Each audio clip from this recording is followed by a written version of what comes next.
Friends, ఈరోజు special ఏంటో తెలుసా మీకు? కుకింగ్.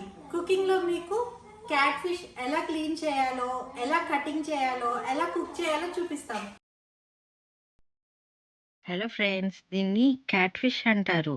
ఆఫ్రికన్ క్యాట్ ఫిష్ దీని పేరు. ఇది ఫ్రెష్ వాటర్ చెరువుల్లో ఉంటాయి. ఇది ఫ్రోజన్ ఫిష్ అండి. అందుకే దీనిపైన ఉన్న ఐస్ మొత్తాన్ని వాటర్తో క్లీన్ చేసేస్తున్నాం.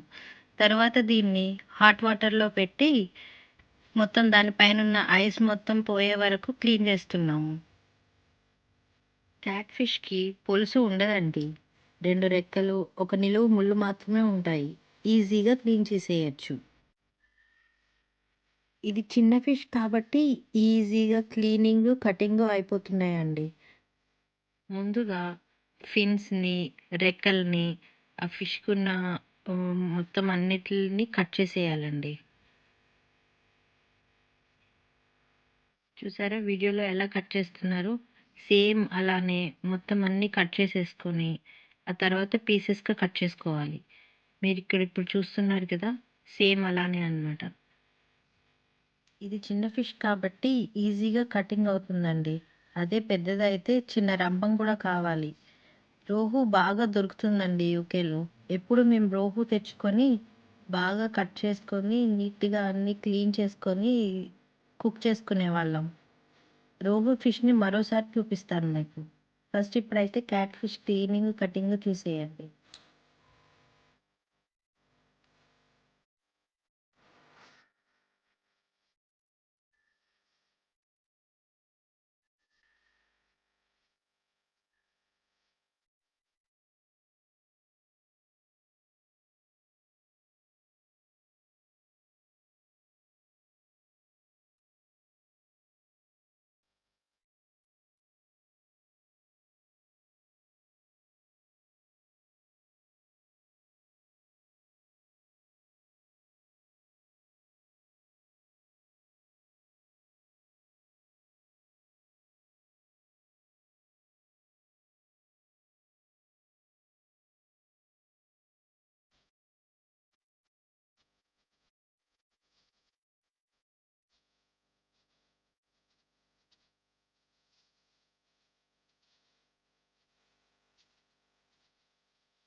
కటింగ్ అయిపోయిన ముక్కల్ని పసుపు, ఉప్పు వేసి బాగా క్లీన్ చేసుకోవాలండి. పసుపు, ఉప్పు వేసి బాగా రుద్ది రుద్ది క్లీన్ చేసుకోవాలండి. దానికి అంత స్మెల్ ఏమి రాదు.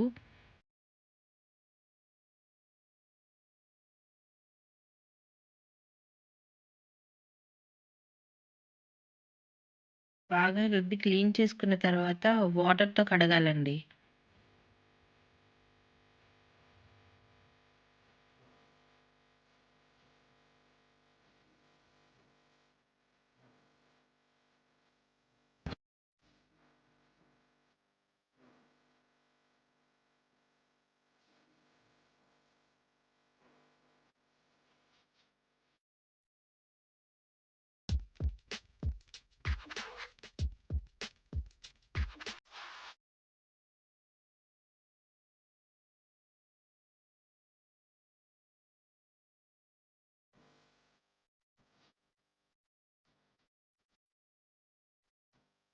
ఉప్పు, కారం బాగా వేసి 2 స్పూన్స్ ఉప్పు, 4 స్పూన్ల రెడ్ చిల్లీ పౌడర్ వేసి బాగా కలపాలండి. బాగా కలిపి మ్యారినేట్ చేసి పక్కన పెట్టుకోవాలి.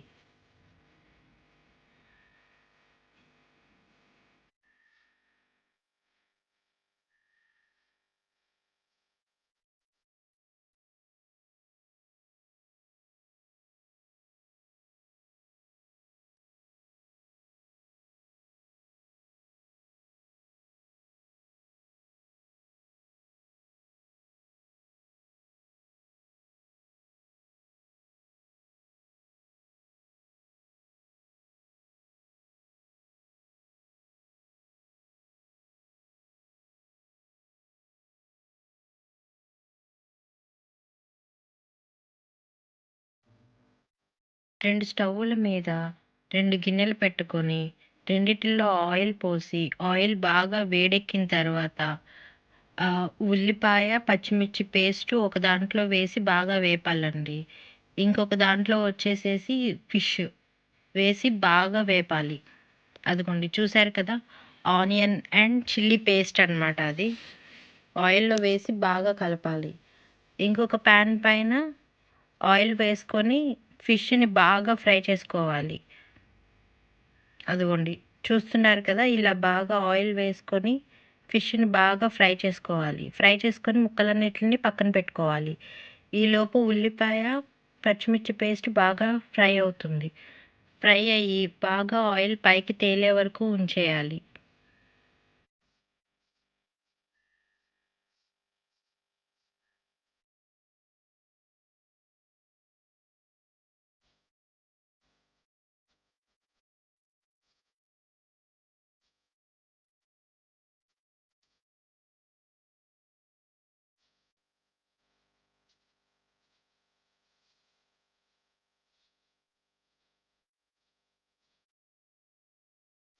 వెల్లుల్లి, జీలకర్ర ఈ రెండిటిని కలిపి బాగా మెత్తగా పేస్ట్ లాగా చేయాలండి. బాగా కచ్చాపిచ్చాగా దంచుకొని లాస్ట్‌లో వేసుకోవాలి మనం. దీన్ని దంచుకొని పక్కన పెట్టుకుందాం. చూసారు కదా! ఫ్రై అయిన ముక్కలన్నిటిని ఒక గిన్నెలో వేసి పక్కన పెట్టుకున్నాము. ఆనియన్ పేస్ట్‌లో కూడా ఆయిల్ బయటకొచ్చేసింది. మిగిలిన ముక్కలన్నిటిని ఫ్రై చేసేసుకొని, ఆ ముక్కలన్నిటిని తీసి ఆనియన్ పేస్ట్‌లో వేసేయాలి. ఇందులో మిగిలిన ఆయిల్ ఉంటుంది కదా! అది కూడా దీంట్లో వేసేసుకోవాలి. ఒక స్పూను కొరియాండర్ పౌడర్ ధనియాల పొడి వేసుకొని బాగా కలపాలండి. బాగా కలిపి ఆయిల్ పైకి తేలే వరకు ఉంచాలి.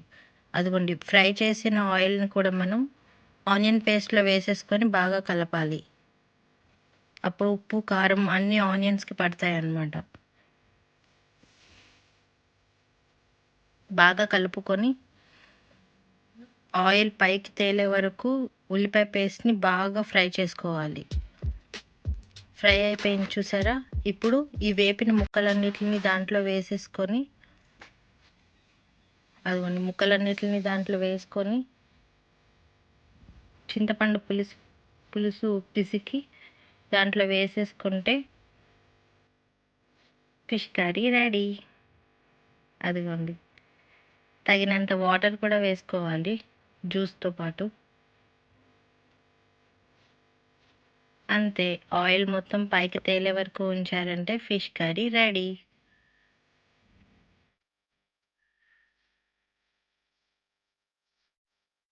అదిగోండి, జీలకర్ర వెల్లుల్లి పేస్ట్ వేసుకొని బాగా కలిపి కొరియాండర్ కొత్తిమీర కూడా వేసుకొని గార్లిక్ చేసుకుంటే వేడి వేడి చేపల కూర ready. Thank you for watching. Keep watching Prasu Telugu vlogs UK. Thank you, bye.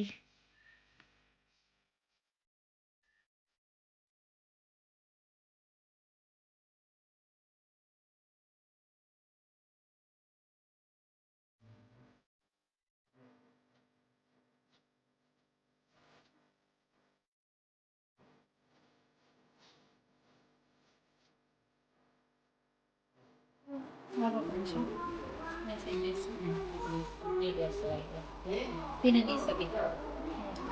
అంటే నేను చిన్నగా